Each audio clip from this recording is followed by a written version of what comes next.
Tes podcast. Welcome to the Tes podcast. Assalamualaikum warahmatullahi wabarakatuh. Salam sejahtera bagi kita semua. Selamat datang Sobat Total Enviro Solusindo. Sebelum saya mulai tes podcast yang kedua, saya punya pantun untuk Sobat Total Enviro.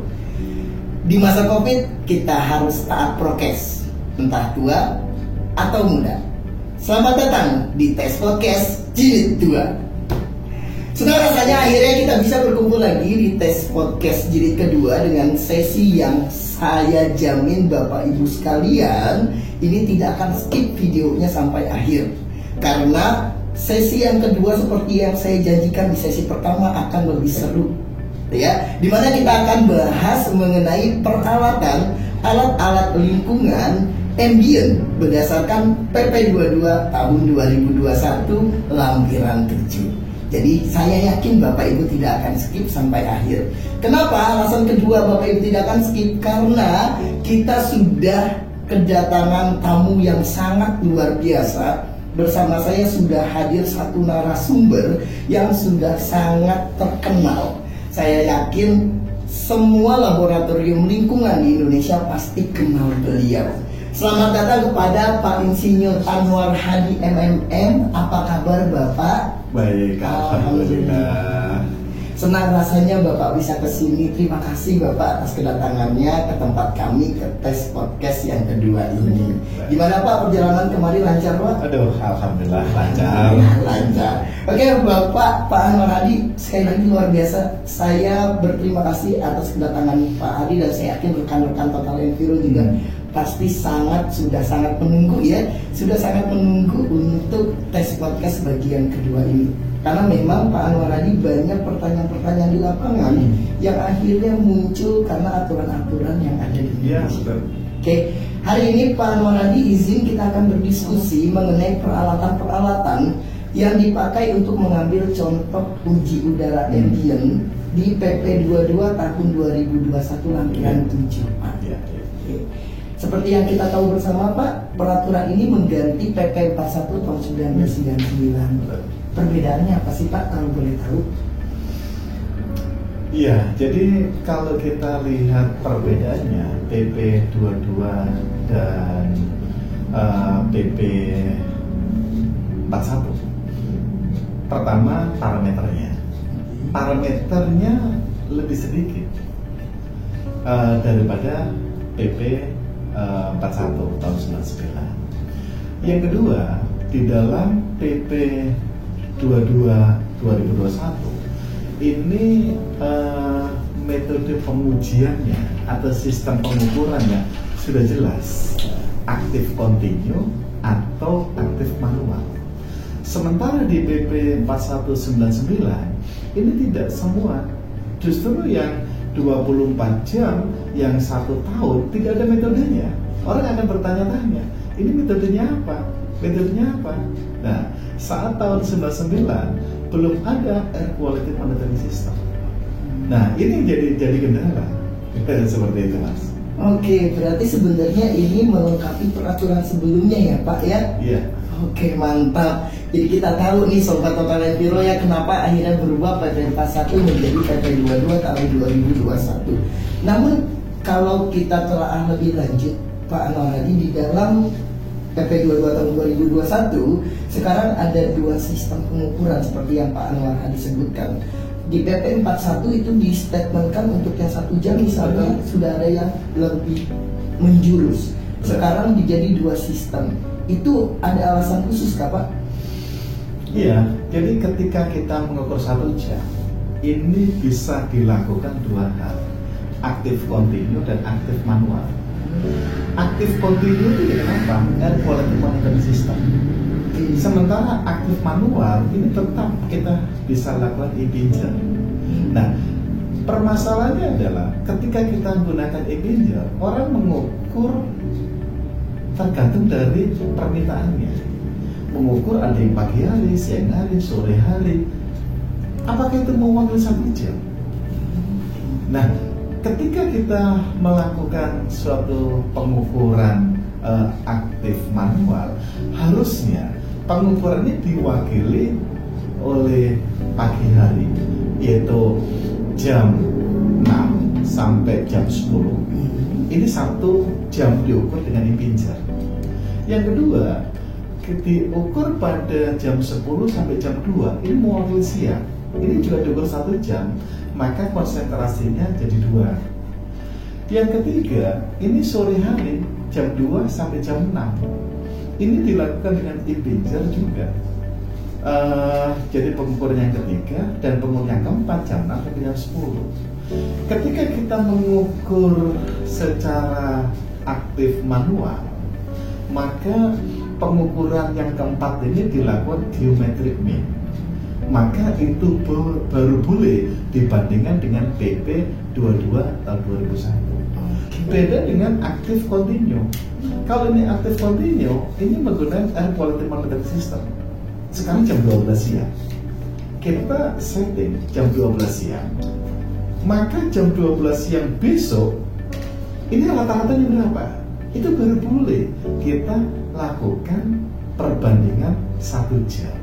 Harusnya seperti itu yang dimaksud dengan PP 22 2021. Oke, tadi Bapak sebutkan untuk metode aktif continue itu menggunakan sistem AQMS berarti ya, Air Quality Monitoring System.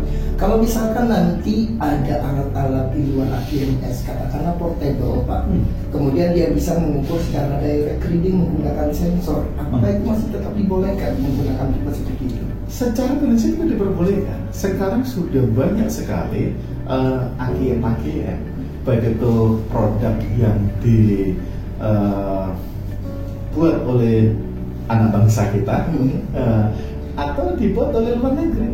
Itu dua-duanya diperbolehkan asalkan dia bisa memantau 1 jam yang diwakili 24 jam pengukuran. Ini seperti apa? Oke, siap. Tadi Bapak sebutkan bahwa ada pengukuran dengan 2 sistem ya Pak ya. Betul. Aktif continue dan aktif manual. Sebenarnya perbedaan mendasar dari kedua sistem pengukuran apa sih Pak? Yang satunya ini secara aktif manual ini menggunakan impinjer Mas. Oke, untuk gas ya Pak ya? Untuk gas, SO2, NO2, kemudian oksidan, atau kalau mungkin di metode yang lain ada NH3, H2S, ini hanya 1 jam. Sekarang kita coba lihat, kalau kita ngambil 1 jam, apakah bisa langsung dibandingkan dengan baku mutu BP 22 2001? Belum ya Pak? Sepertinya belum, karena kalau seperti itu, ini industri bisa jadi tanda kutip mengakalin gitu ya. Telepon suatu lab, tolong saya diambil tengah malam aja, aturannya nggak ada.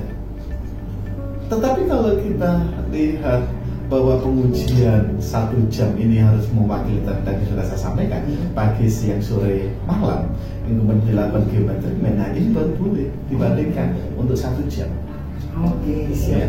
Berarti kalau kita mau membandingkan dengan PP 22 tahun 2021 menggunakan metode impinjer, kita harus lakukan 4 kali itu. Iya, harusnya seperti itu. Tapi saat ini banyak lab yang melakukan hanya sekali dan itu suka-suka.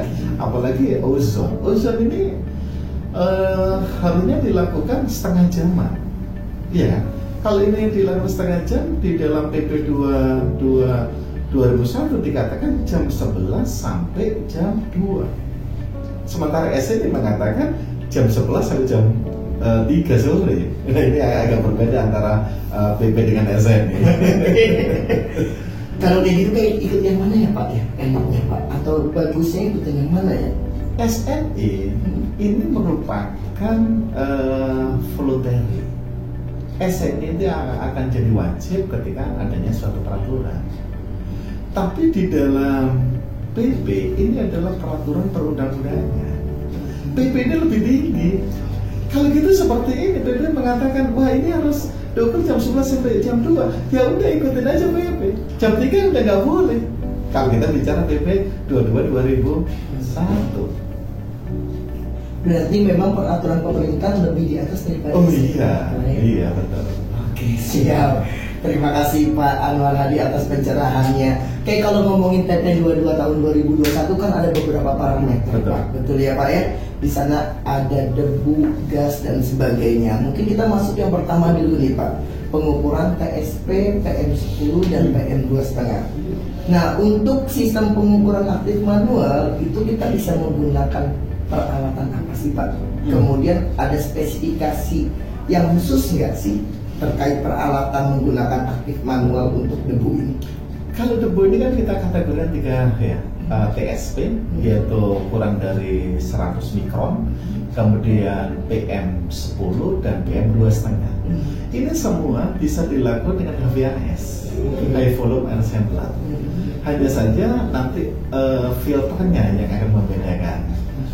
Ini menggunakan filter apa, dia menggunakan flow rate-nya berapa. Ini hanya bisa dilakukan aktif manual ini dengan HVAS.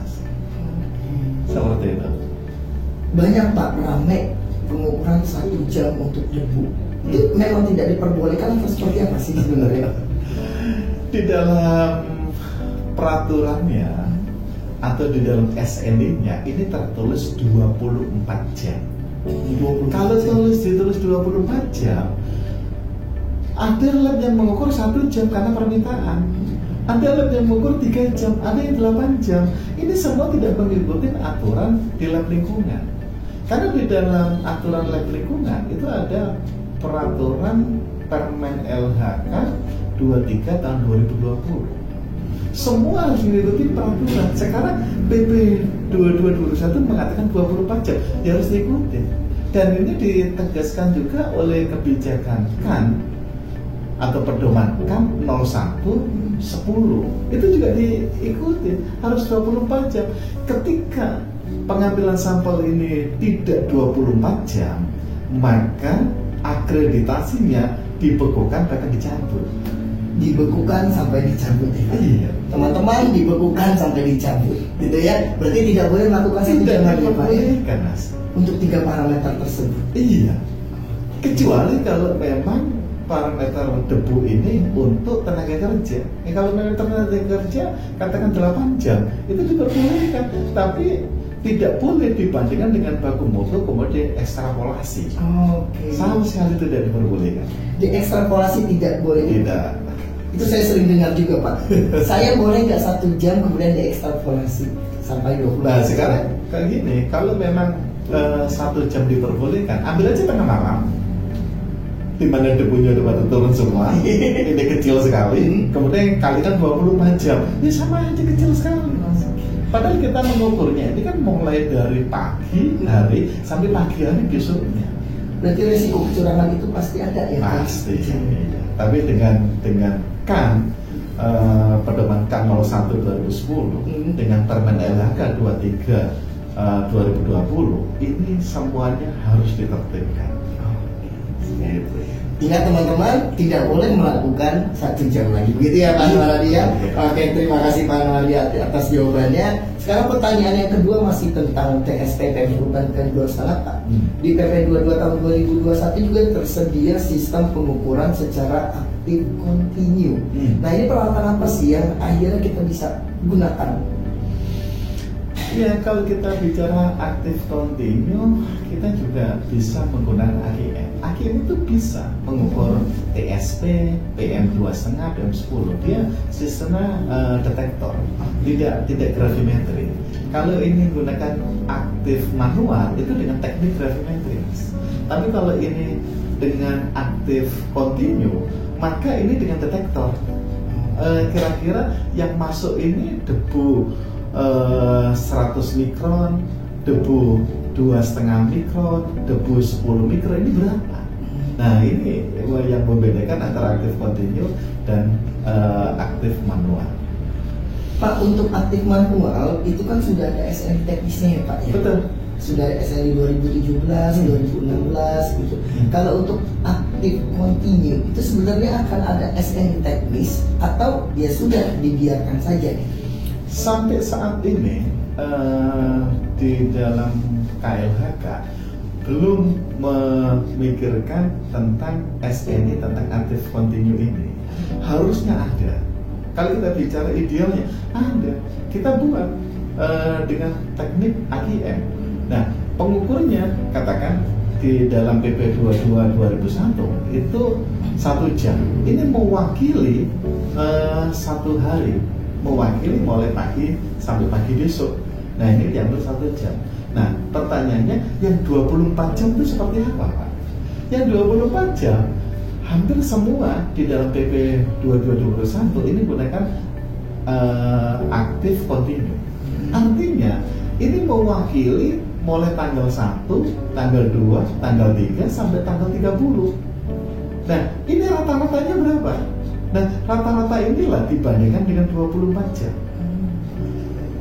Kalau kita 1 tahun, kan nggak mungkin itu pakai manual. Harus aktif kontinu. Nah, kalau 1 tahun ini dilakukanlah tanggal 1 di bulan Januari sampai tanggal 31 di Desember, ini rata-rata 1 tahun berapa? Ini baru kita bandingkan bisa dalam waktu 1 tahun, Mas.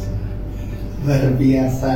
Oke, Pak, di PP 22 tahun 2021, Pak, di sana untuk yang PM10 dan PM2,5 dikatakan kita boleh menggunakan metode aktif kontinu.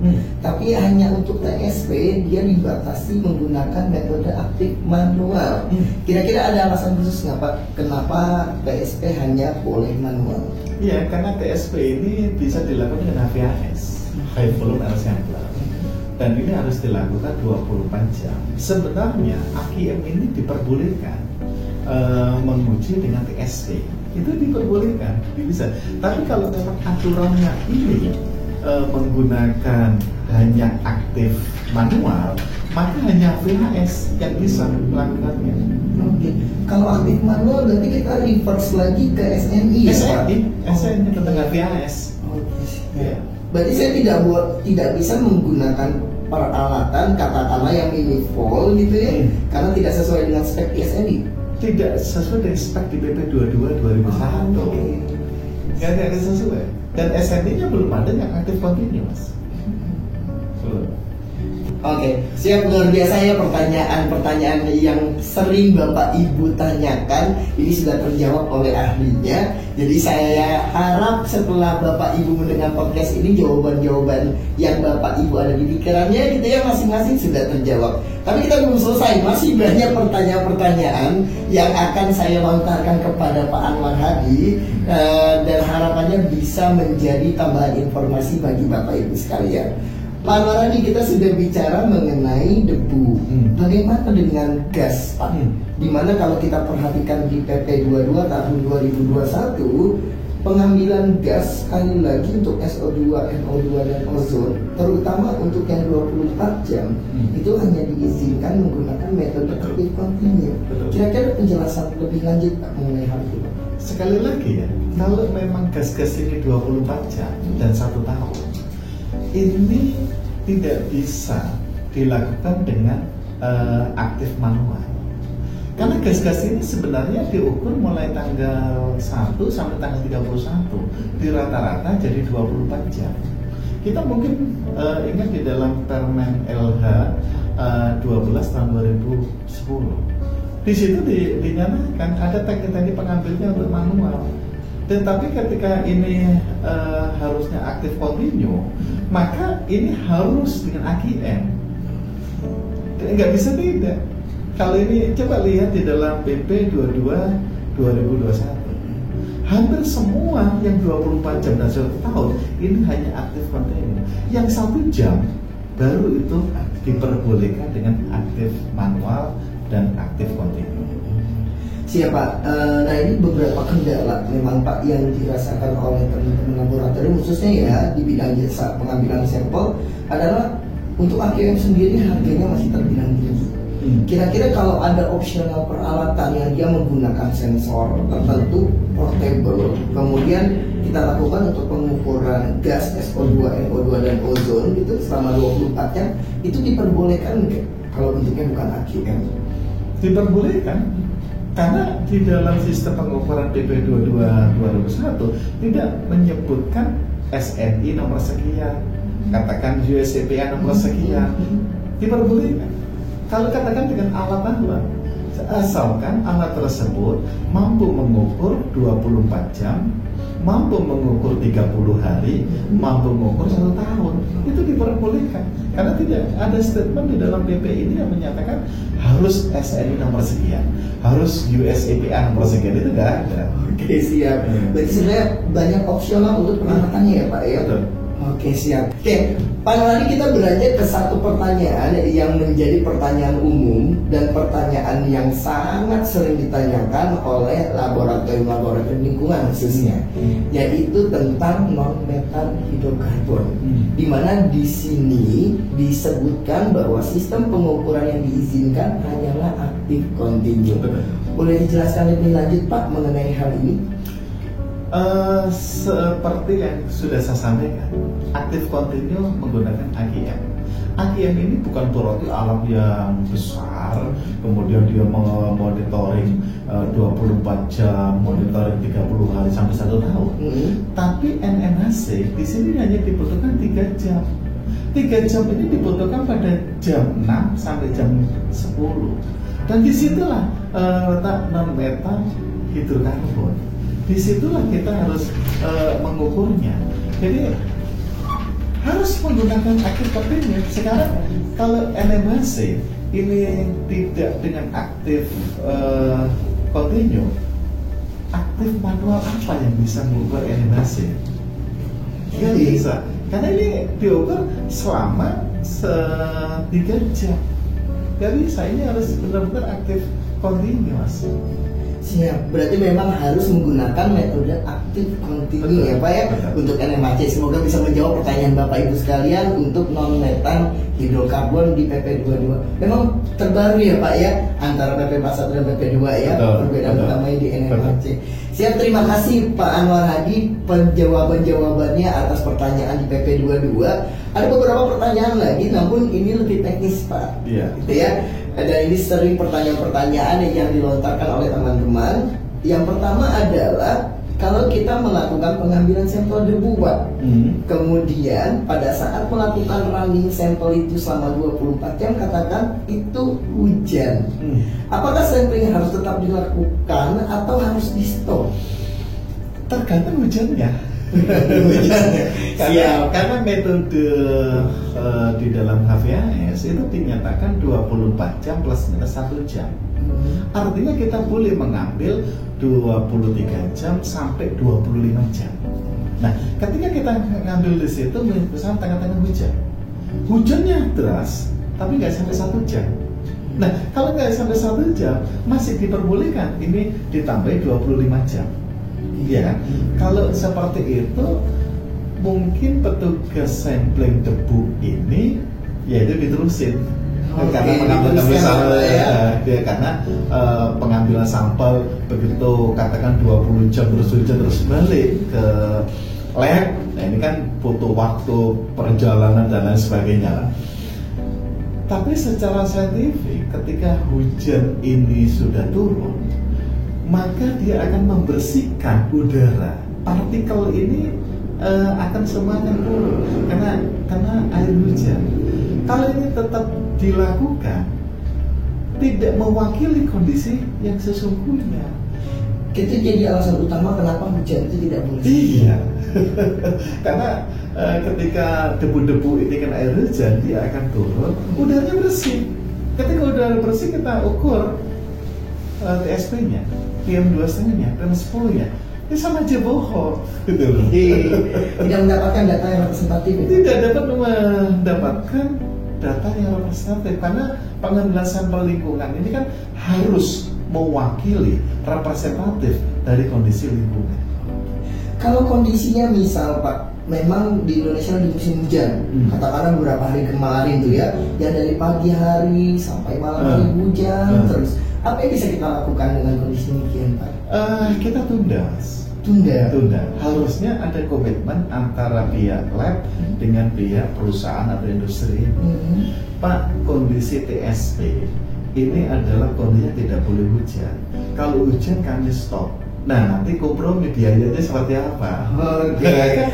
Ada proses kaji ulang permintaan tender dan kontrak, dan ini harus disampaikan kepada pihak lab ke biaya industri. Jadi kita nggak bisa, karena misalkan kita ambil perjalanannya 1 hari, kemudian sampling 1 hari, ternyata 1 hari hujan, kita nggak boleh extend, nggak boleh waktu itu harus ngambil. Hujan terus ini bagaimana menguntungkan biaya industri atau biaya perusahaan? Ambil aja, kan saya udah kontrak. Begitu debu-debu ini kena air hujan turun semua, bersih, kecil sekali.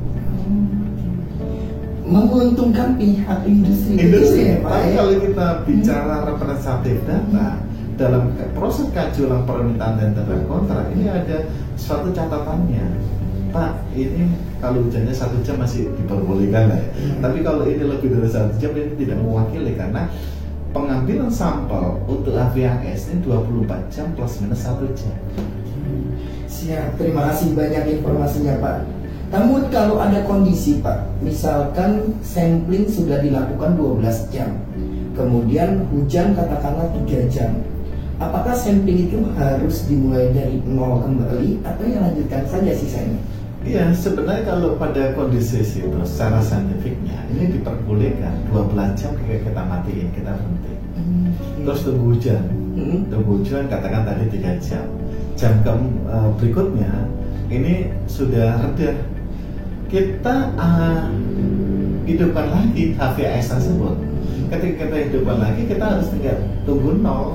Tetapi dari 12 jam ini kita catat, kemudian 12 jam berikutnya baru kita ambil. Karena pengambilan HVAS ini kan tergantung debu yang diserap oleh filter tersebut, ya kan? Sebagai contoh, debunya banyak, sehingga ini adalah hitam semua. Fluoridnya di dalam HVAS ini kurang dari 1,1 meter kubik per menit, maka itu harus diganti. Ketika ini digantinya jam berapa? Oh, jam 15 jam. Nah, ini diganti dengan yang baru.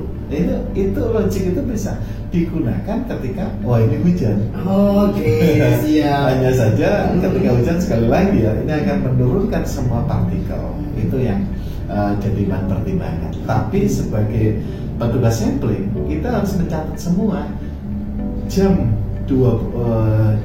ke-12 ini terjadi hujan selama 3 jam, kemudian dilanjutkan, sehingga interpretasi ini jelas di dalam laporan hasil pengujiannya.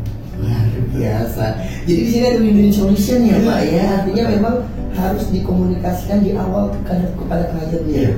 Berarti di sini menjadi tanggung jawab laboratorium lingkungan untuk mengedukasi juga ya Pak ya, kepada pelanggannya bahwa untuk pengambilan sampel ketika hujan itu tidak bisa dilakukan karena tidak ada presentatif. Betul. Oke, semoga bisa menjawab pertanyaan Bapak Ibu sekalian yang sangat sering ditanyakan kepada kami ya. Nah, pertanyaan kedua yang sangat sering adalah, Pak Anwar Hadi, apakah boleh dilakukan pengambilan dupluk untuk gas seperti SO2, NO2 atau ozon pada saat kita mengambil sampel udara ambient? Kalau sampel udara ambient ini agak sulit mengambil sampel dupluk. Memang benar pada saat kita ini ada satu alat di ginjal. Biasanya lubangnya ada 5. Oke, ini saya kasih ozon atau NO2 atau SO2. Ketika kita gunakan 2 ozon, 2 NO2, kemudian kita ukur. Apakah SNI meminta syarat presisi? Itu menjadi pertanyaan. SNI tidak ada syarat presisi. Kita pernah melakukan uji banding terhadap pengukuran udara ambient. Kita naik di suatu gedung lantai 2, kemudian kita naik ke atasnya dengan asumsi ini adalah homogen. 8 lab terakreditasi, jaraknya cuma 1 meter antara lab 1, lab 2, lab 3, lab 4. Kemudian depannya lab 5, 6, 7, 8. Kita hitung, oke, semua ukur ya, 1, 2, 3, ukur. Ketika sudah waktu sudah berjalan, pas 1 jam berhenti, setelah hentikan, turun di lantai 1 untuk melakukan pengujian 8 lab ini. ternyata dari hasil uji banding ini sama sekali tidak bisa dievaluasi dengan Z-score, dievaluasi dengan ISO 13528. Kenapa? Hasilnya variatif sekali.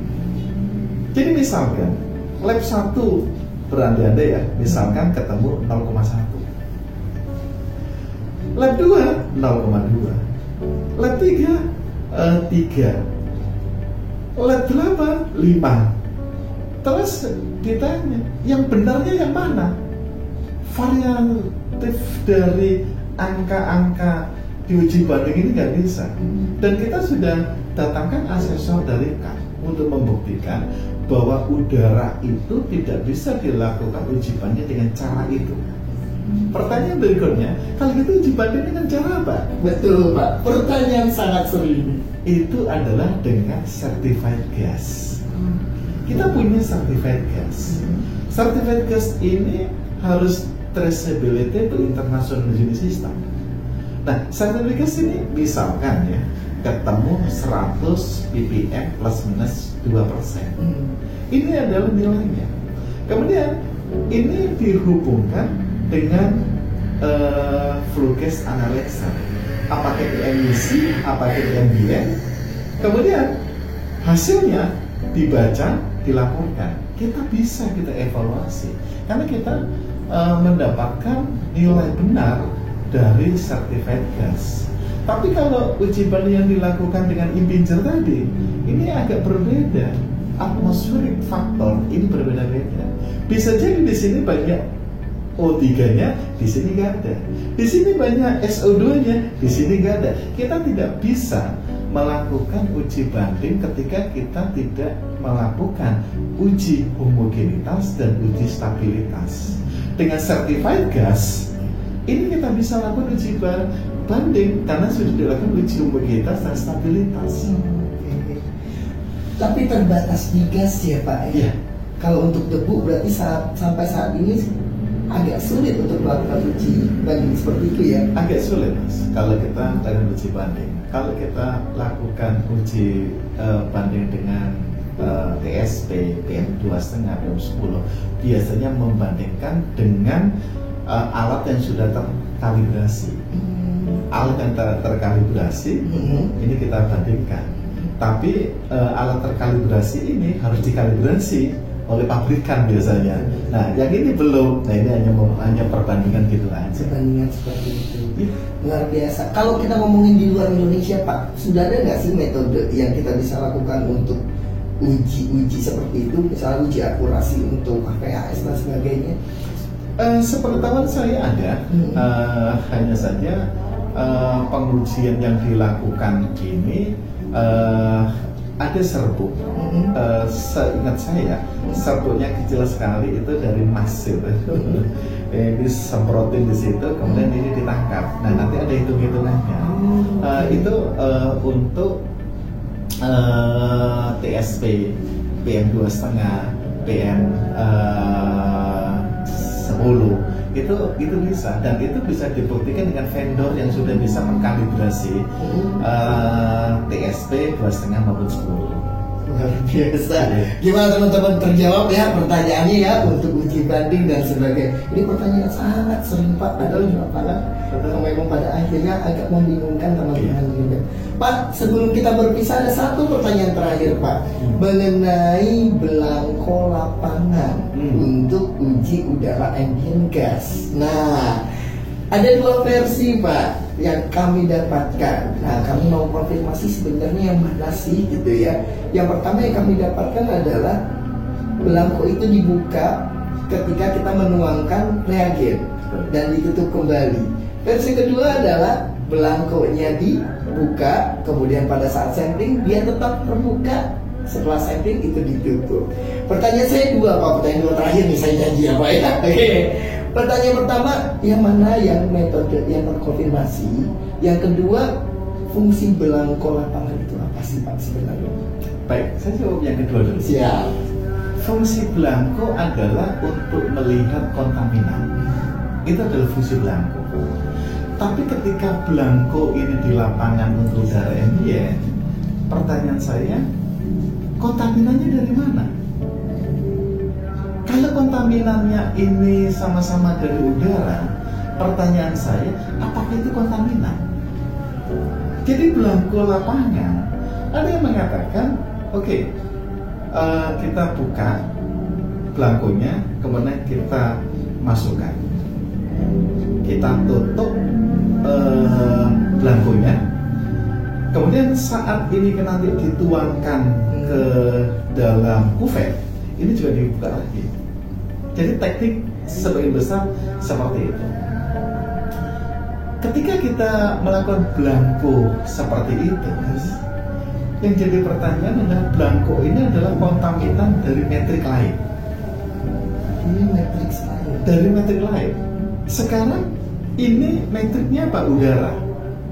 Kalau metrik udara ini masuk ke dalam impinjer, ini disebut sampel. Udara ini masuk ke dalam belangko, kita sebut kontaminan. Wajar nggak ya? Jadi logiknya gini, kalau kita ini di lab air ini kita ngambil air dengan suatu wadah. Jangan-jangan wadah ini memberikan kontaminan. Karena itu ada belangko wadah. Sampel ini diambil dengan suatu alat. Sampel ini diambil suatu alat, maka ada kontak antara sampel dengan alat. Ada belangko peralatan. Belangko lapangan adalah ketika lihat kondisinya. Kondisi di sini misalkan ya, kita ngambil sampel di pabrik urea. Pabrik urea yang diukur adalah amoniaknya.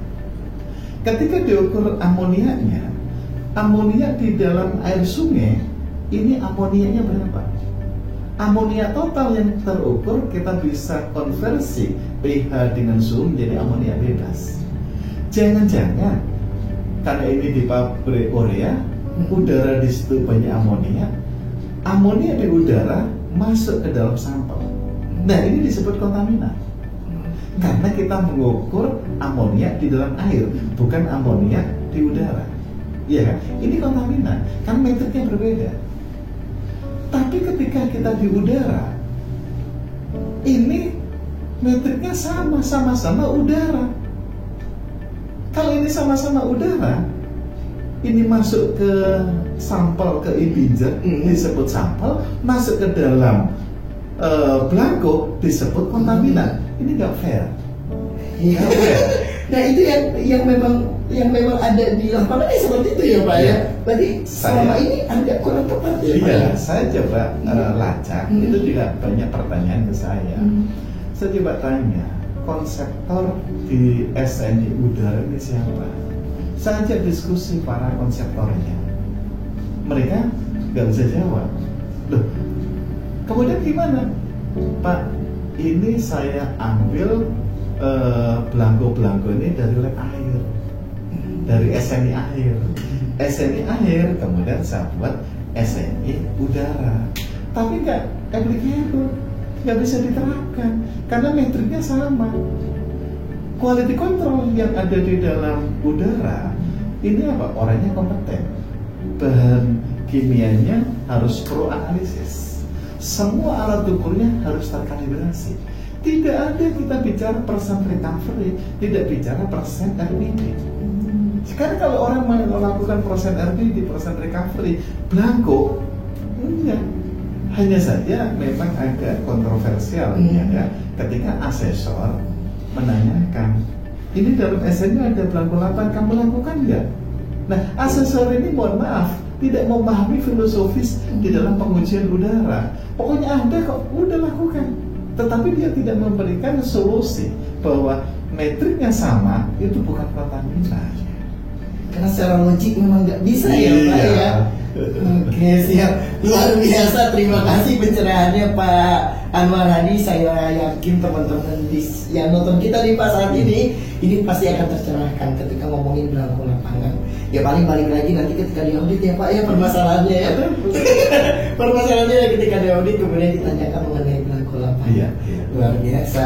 Pak Anwar Hadi, sekali lagi terima kasih kami ucapkan telah datang, telah hadir di sini bersama kami untuk membahas banyak permasalahan teman-teman sekalian di dalam dunia lingkungan. Sekali lagi terima kasih banyak Pak Anwar Hadi. Semoga dan saya yakin sangat bermanfaat bagi teman-teman sekalian. Oke, rekan Total Enviro Solution sekalian, begitulah pada akhirnya kita akan membicarakan mengenai peralatan dan metode-metode yang kita gunakan dalam pengambilan sampel udara ambient berdasarkan PP 22 tahun 2021 lampiran 7. Kami berharap semoga bisa bermanfaat bagi rekan-rekan Total Enviro sekalian.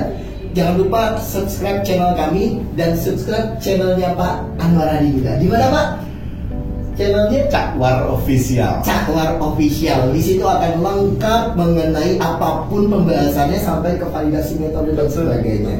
Jadi bagi teman-teman yang belum subscribe Total Enviro dan Cakwar Official, langsung subscribe saja. Oke, sampai berjumpa di tes podcast berikutnya dan saya akan jamin tes podcast selanjutnya akan lebih menarik daripada yang sekarang. Sampai berjumpa kembali. Assalamualaikum warahmatullahi wabarakatuh.